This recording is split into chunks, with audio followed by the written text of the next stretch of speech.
Broaden is not revolution.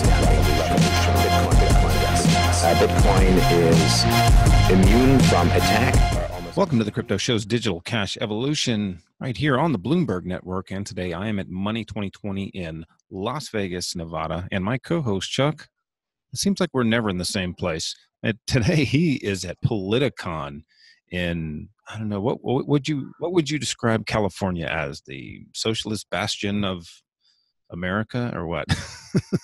Oh, I don't know. Why are you having a Politicon? Why is it not Demicon? I don't know. In LA?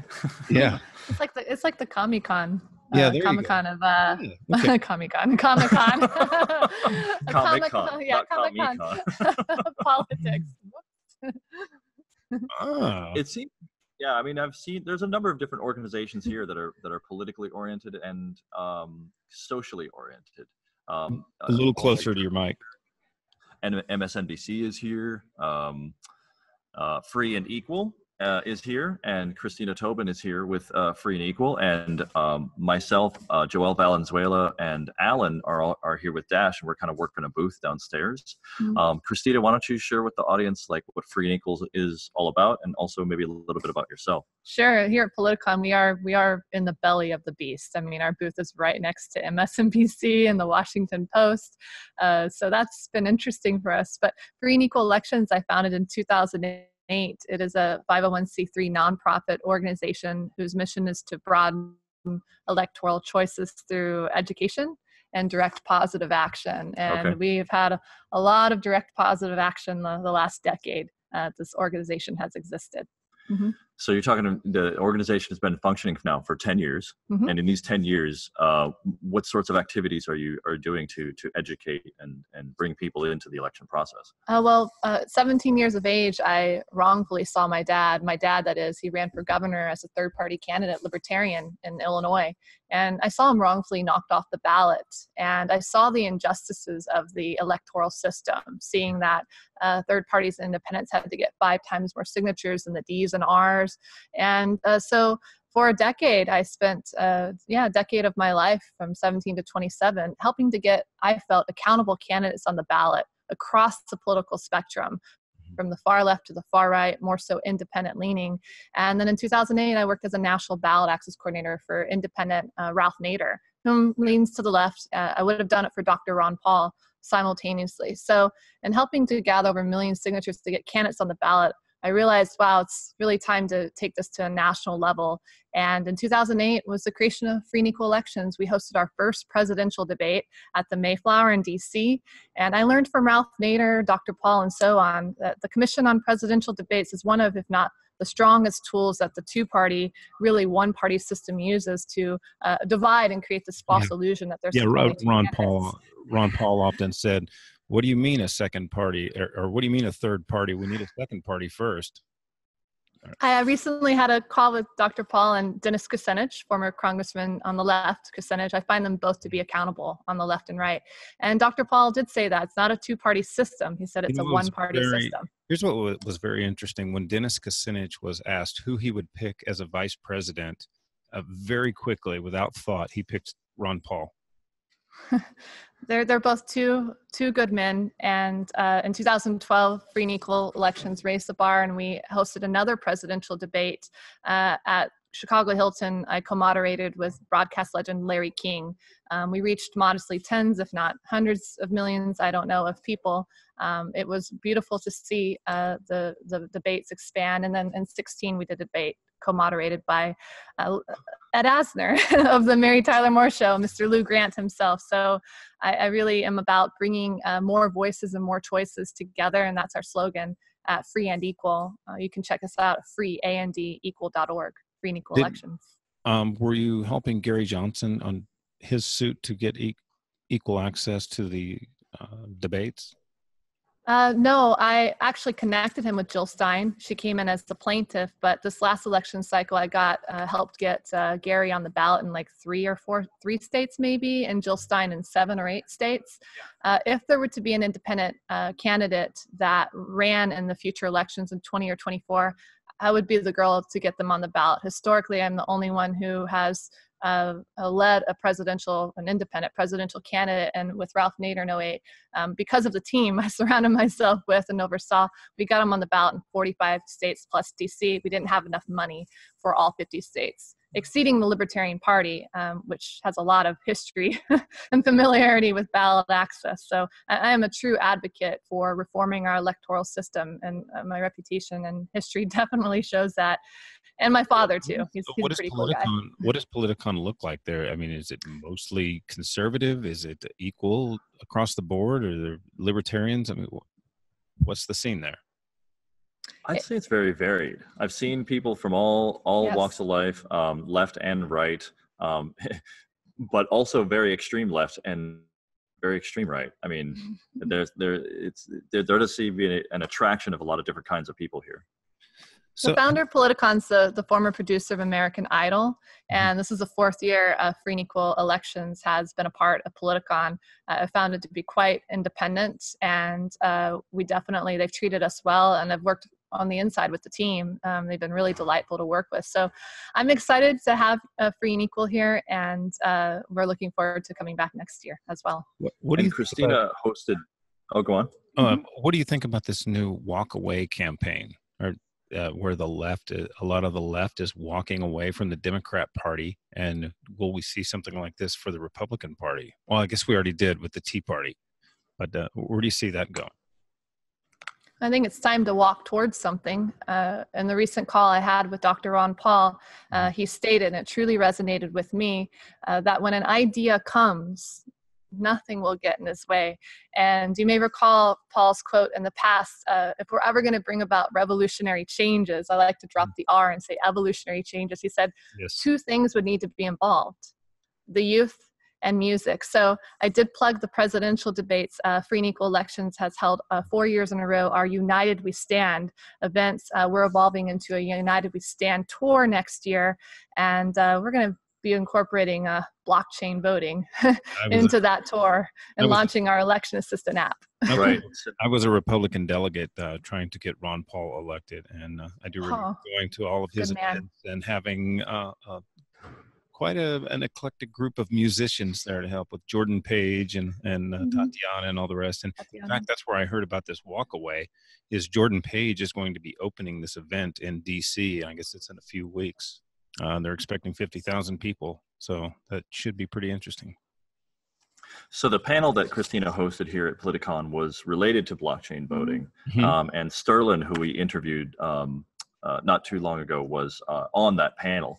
And I guess that's kind of what ties this whole thing together. I like this statement that you made about Ron Paul saying, once this idea comes, it will not be stopped. And I'm looking at, basically cryptocurrency. I'm kind of all in on cryptocurrency. I believe that the blockchain gives people individual freedom, or that technology has that capability through the cryptographic math, the cryptographic seals, the private keys, and connecting this all to blockchain voting. I guess one of the challenges that I have with the system as it is, as a voluntarist, is that our votes don't even give us a voice. I think in a lot of cases, if you're looking at how this system works and how there is a concentration of power in these congressional seats and in the White House, it's a challenge to accept that these decisions that are made don't always involve our choice, and that's where I think the votes get lost. Well, I think maybe the cryptocurrency community should be more interested in this because it's a great way of advertising to the rest of the populace that blockchain actually is a tool that works. Last year, 2 years ago during the election cycle, the Libertarian Party actually in San Antonio used the blockchain to count the votes for the Libertarians convention. They used Florin coin. It was the guy out of New York. I think Nick Spanos was in charge of that. And so they were handwritten ballots that were counted as they were written and logged onto the blockchain. So the Libertarian Party has already done this.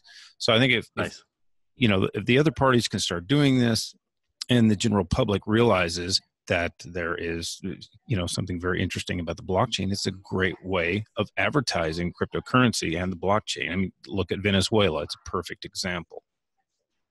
Right. And I guess that's where I'm saying, I totally agree with you, Danny.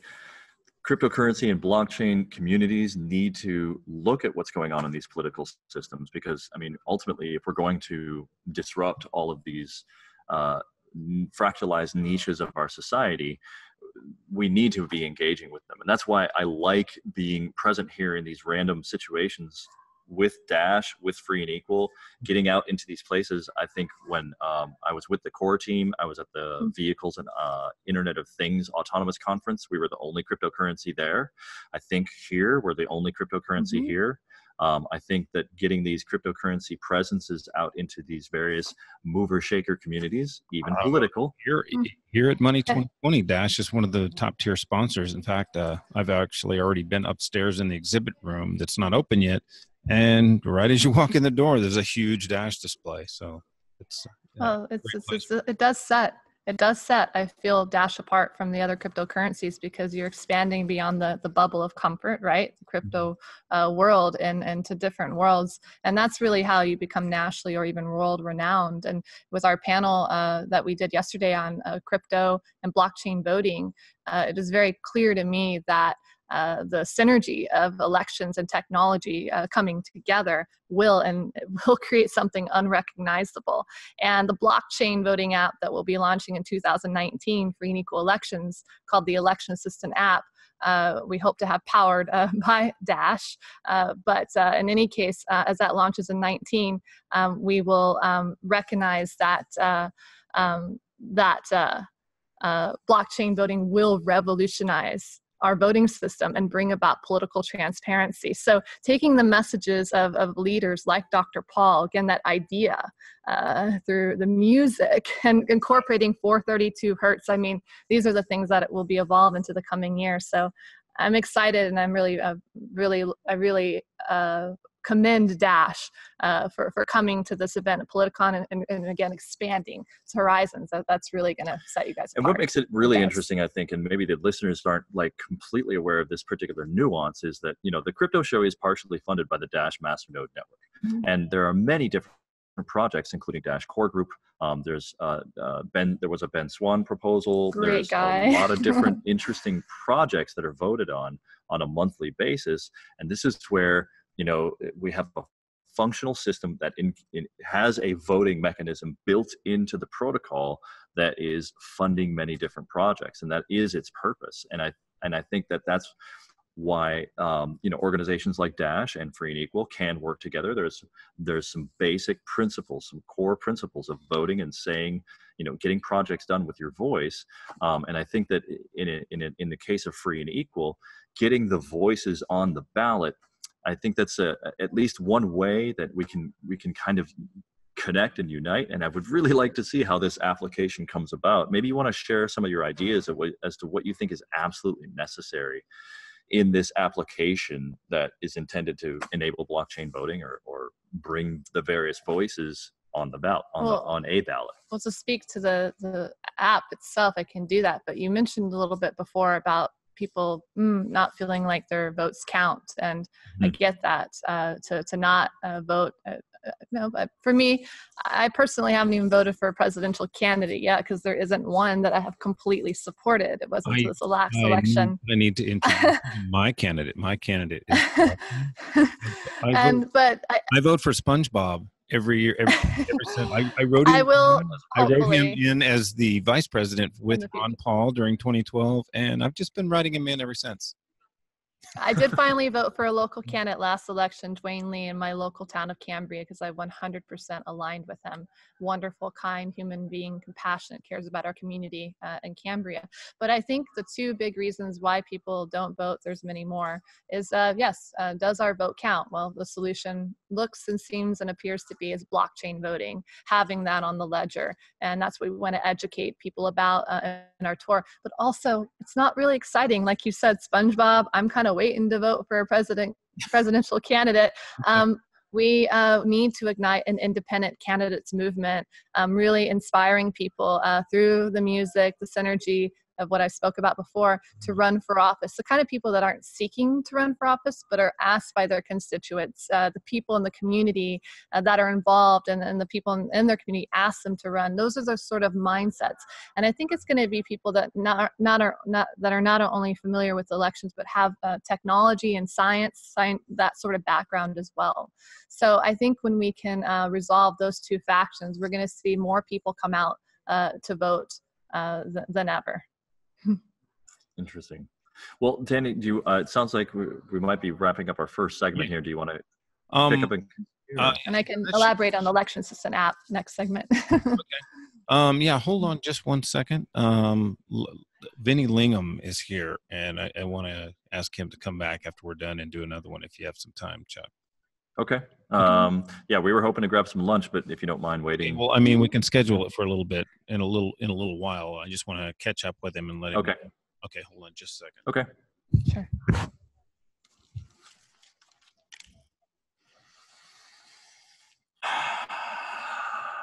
Fun.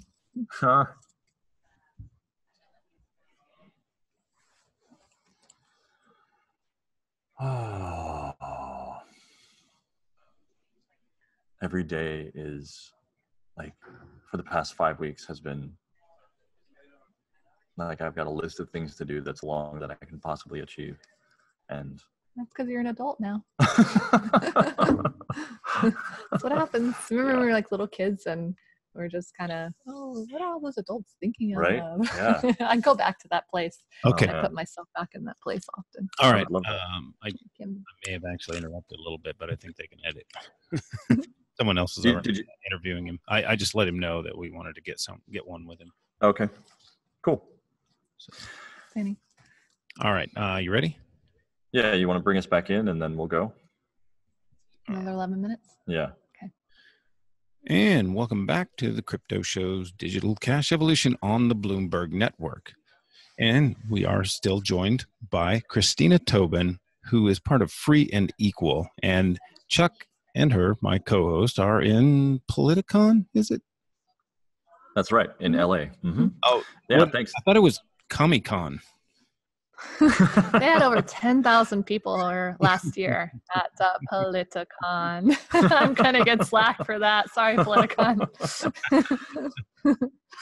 So, one of the things now, I don't know if I've shared this too much with the audience, but I do consider myself a voluntarist, and there are some challenges that you work for free.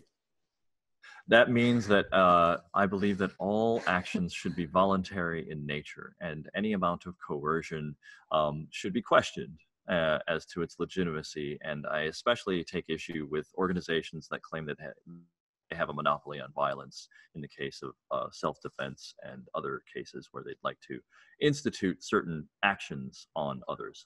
So that's one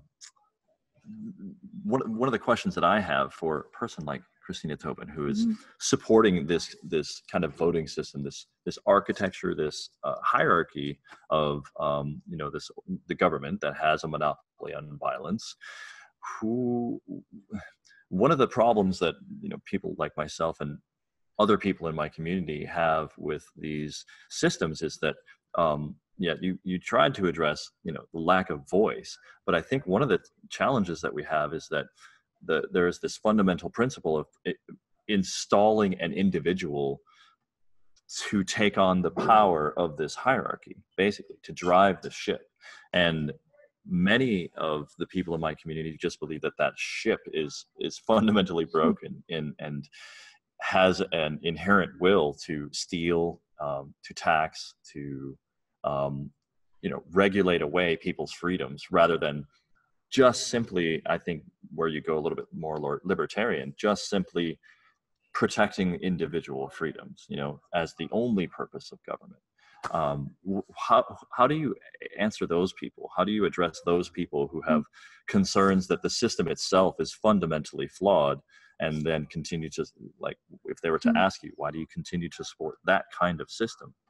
Well, I agree with almost everything you said, but you erred in one statement, and it's important for everybody to know. I don't necessarily agree to the concept of government.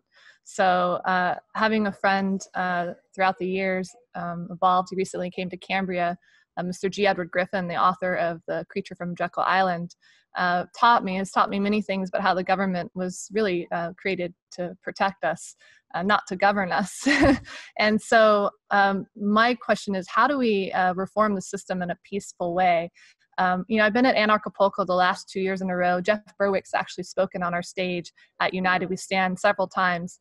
And, I've asked, as we get accountable people elected into office, let the people decide. I do foresee government being cut back up to 80%. If we want to go back to the origins of the Constitution, government would need to be cut back up to 80%. I foresee that happening, whether it's 40, 60, 80. Let the people decide. Once we get those accountable people in office and government's cut back 80%, is it going to be a sustainable system? Maybe, maybe not. Are we going to have a need for government? Maybe it will be. I don't know. I don't personally support the concept and idea of government, but I do support a peaceful way of bringing about transparency within our elections. And that's why at Free and Equal, we're all inclusive. We include every viewpoint, every voice. We've had Berwick on our stage. We welcome many more voluntarists, anarchists across the spectrum. All we ask is for a non-violent message, as Martin Luther King has really messaged and been an inspiration, as well as many towards this movement, and John Lennon and Amelia Boynton Robinson of Selma, March of Montgomery, Bloody Sunday. So, and so having met her, a true heroine. So these are the sort of people who have helped build this movement, which is a platform that's bigger than any one person. It's really, again, that idea that Dr. Paul messaged, that when it comes, nothing will get in its way. So if I'm hearing you correctly, you're willing to accept a new system of decision-making, let's say, some sort of governance system. Let the people decide. Could be something other than government. I'm willing to accept what the people want. I really am here to bring all the viewpoints together and to have those conversations that will and do lead to solutions. So we bring together experts, not only the electoral reform side, whether it's on voting machines, to alternative voting methods, to proportional representation, to electoral college, to ballot access, and now tapping into beyond the electoral realm into the technology realm, as I stated before, which is creating something unrecognizable. I mean, having Free and Equal and Dash here at Politicon, there's an energy at our booth that I think will be tenfold come next year. So I'm excited to be somebody helping to carry a baton in this this race, or this journey that is, because life is a journey, it's not a race, right? And so this is my calling, and I really am not That's really interesting. So yeah, I guess we'll have to, I'm going to tell the audience to pay attention, watch what happens here, because, I'm personally the person, I avoid as much government contact as I can. There's a great documentary that was out in the 80s that kind of maps out how politics work and cycles. Did you ever see Heavy Metal, the cartoon? No, I've seen references to it, but never actually watched it. It's just I have not. Yeah, the little ball of power after each party gets it or whatever. It runs its cycle out, and then it turns evil, and then it moves on to the next one. So, Danny, I've seen that in the last 20 years within both the National Libertarian and Green Party.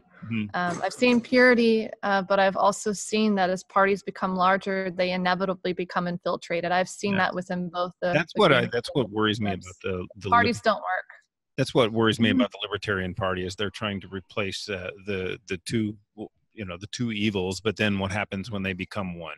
Well, then they become one.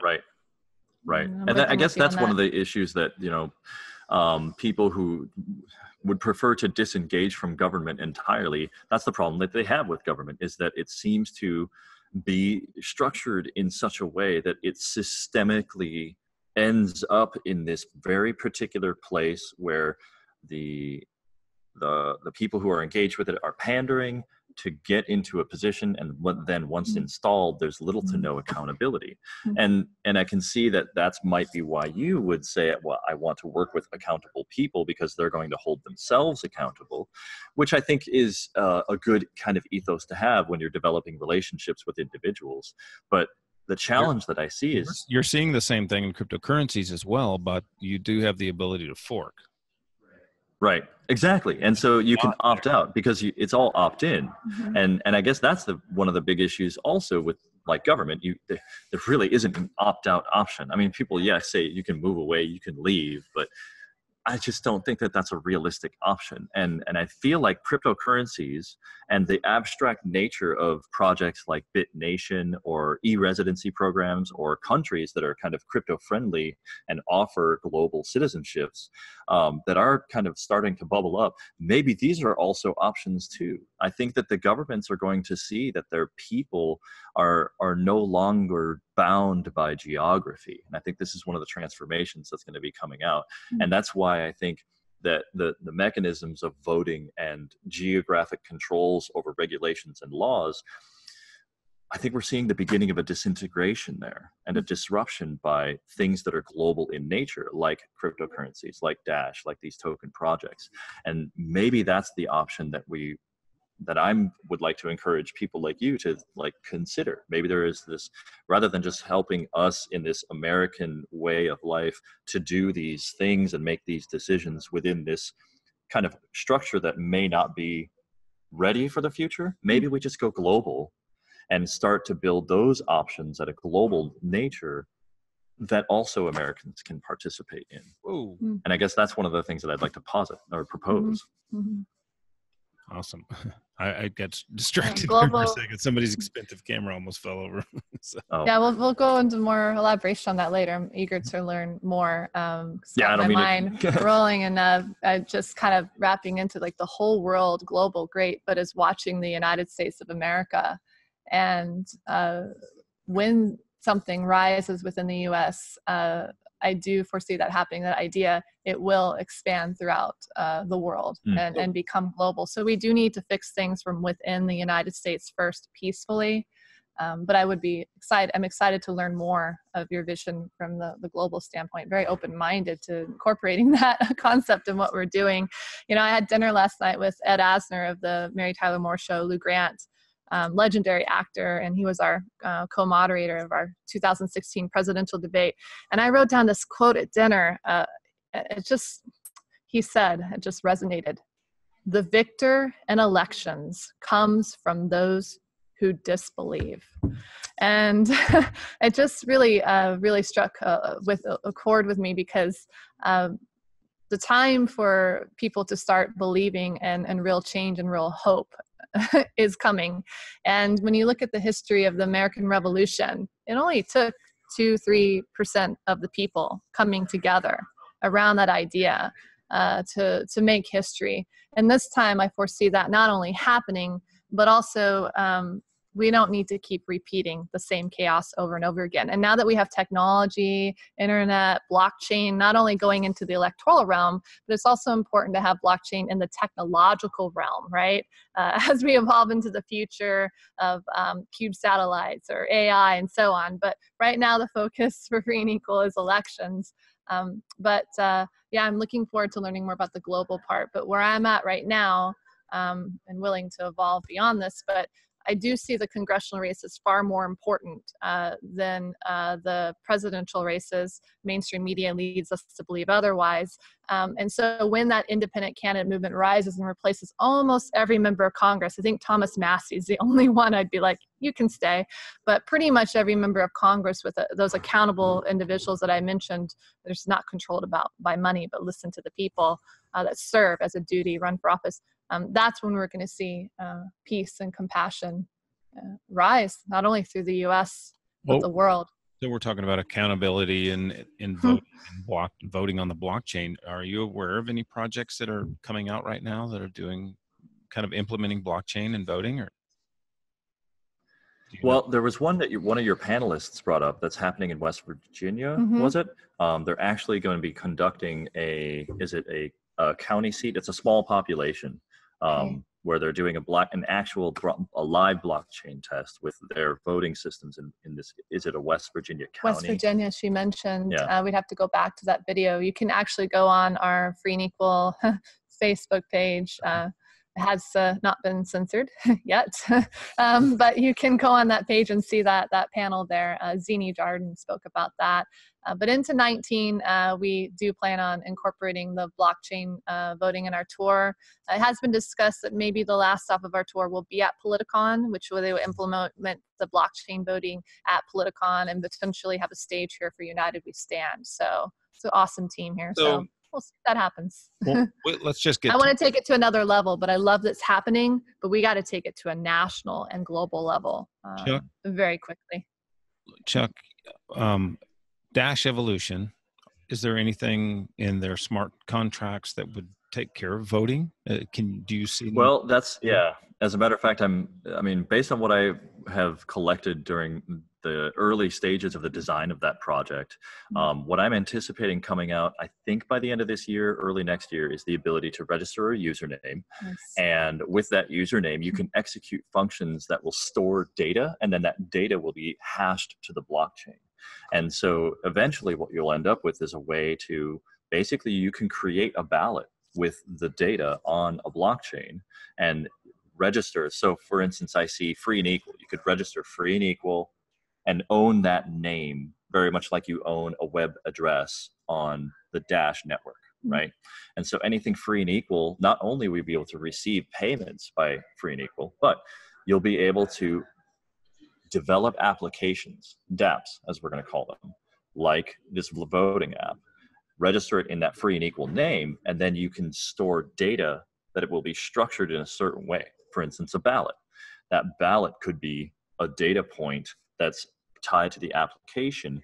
And what I'm going into probably too much technical detail, but the bottom line is Dash will offer a way where you can store data, hash data, and have it auditably recordable on the Dash ledger. And so every vote can be stored that way. I mean, if it's counted as a unique username that's associated with a voter ID number or whatever, then it should be simple. Right.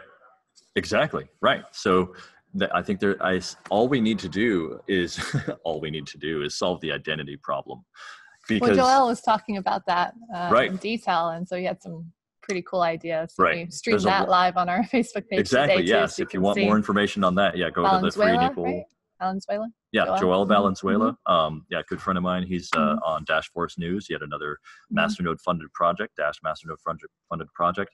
And he was talking about, yes, we need to solve this identity problem. And I think this is going to be, when this gets solved, and it's probably going to be solved incrementally based on what I'm seeing. But with the Dash platform, you will have an ability to tie a private key to a username.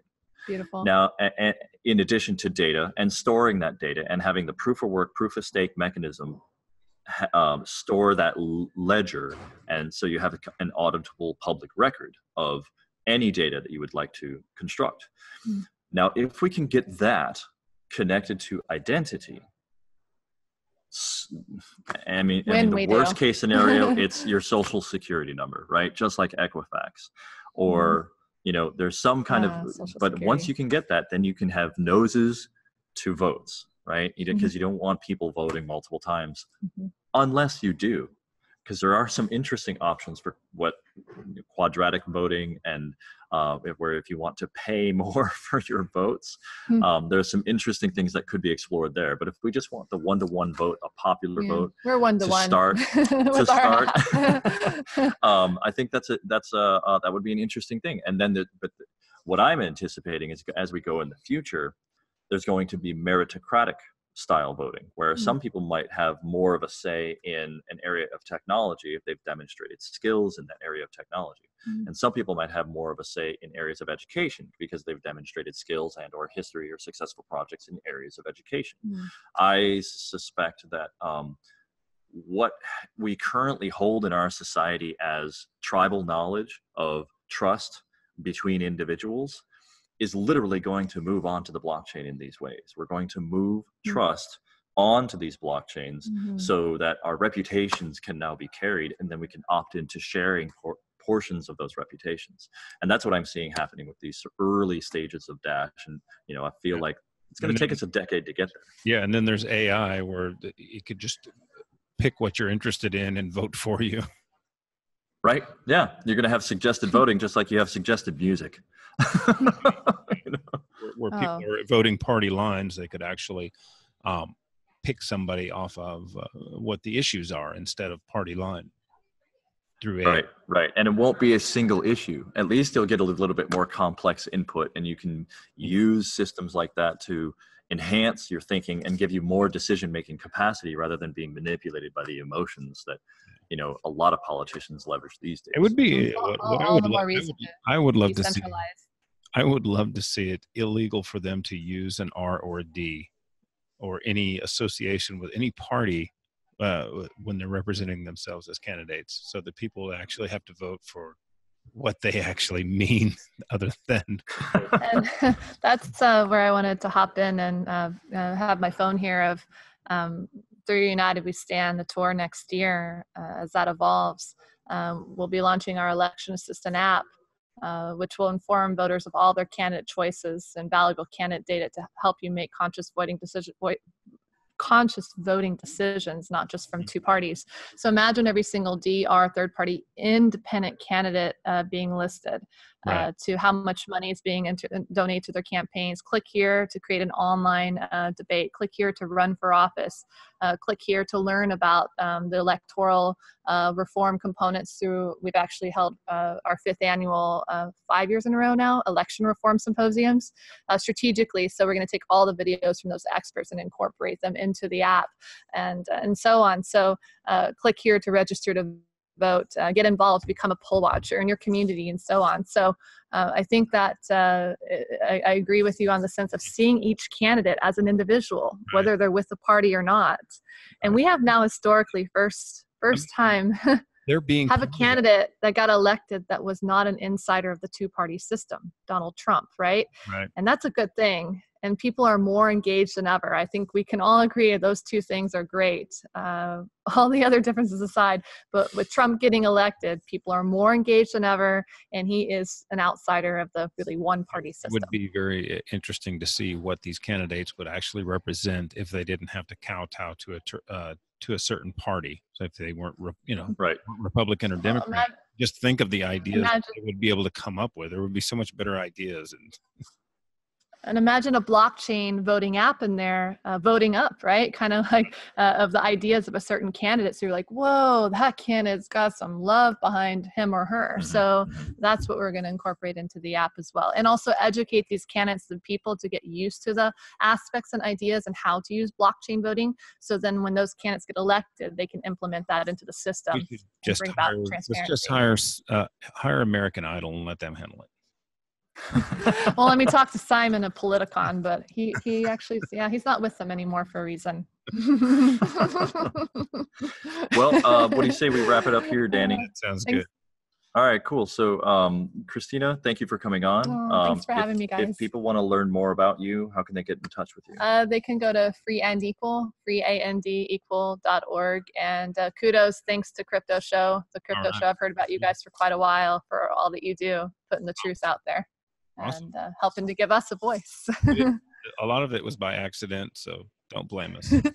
Right on. Cute. All right. Well, just remember, all value is belief. I've said that a few times. All value is corned beef.